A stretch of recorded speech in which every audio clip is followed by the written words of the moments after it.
There's no bridge between Europe and Africa. Bridges are meant to minimize the gap between locations and maximize saving time. But 9 miles is the shortest distance between Europe and Africa. How come there's no bridge yet? The shortest distance is the waterway of Gibraltar. This range lies between the Iberian Peninsula and Morocco.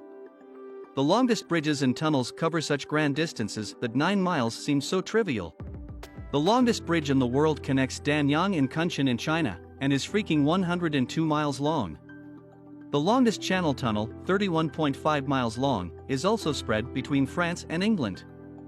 After all these great miles, there's still no bridge between Spain and Morocco. Still, the best way to get through the Gibraltar waterway is by ferry. How the construction of a bridge is still not accomplished is a long-drawn question. Not that it has not been planned at all, but limitations are always entailed.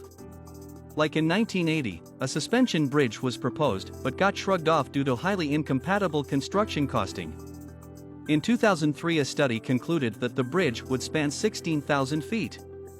The world's longest bridge has just 2,000 pillars with a length of 260 feet. But this bridge would need the towers to be 3,000 feet tall. So again, the possibility was dismissed. Next up came the proposition of a floating bridge. The segments would have to associate with a little island in the center to form the bridge. As fascinating as it sounds, the billions of costs required have postponed the plan forever. The next plan was for an undersea tunnel. Spain even proposed the construction of a tunnel back in 1930. But the architects found the stone to be too hard. The technology available before the war made it impossible to drill a tunnel through it. The issue went so far as to the signing of an agreement between Spain and Morocco in 2009. Hence, new seabed experiments began, and the architects inferred the tunnel to be 24 miles long. All this led to the same old reference to the strait's narrowest point of 9 miles. But at this point, the water is 3,000 feet deep, and a little towards its west is the purported Cameronal Sill, where the tectonic plates of Europe and Africa meet. It is also around 1,000 feet deep, and the Chanel Passage runs submerged for 23.5 miles. This led to the conclusion that the passage of 24 miles was not out of reach. But not being built even after a decade leads to serious problems like financing.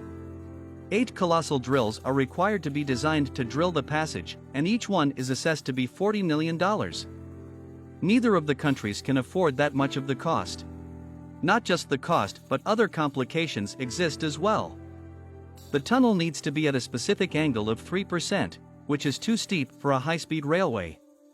And it is the only feasible undersea transport available.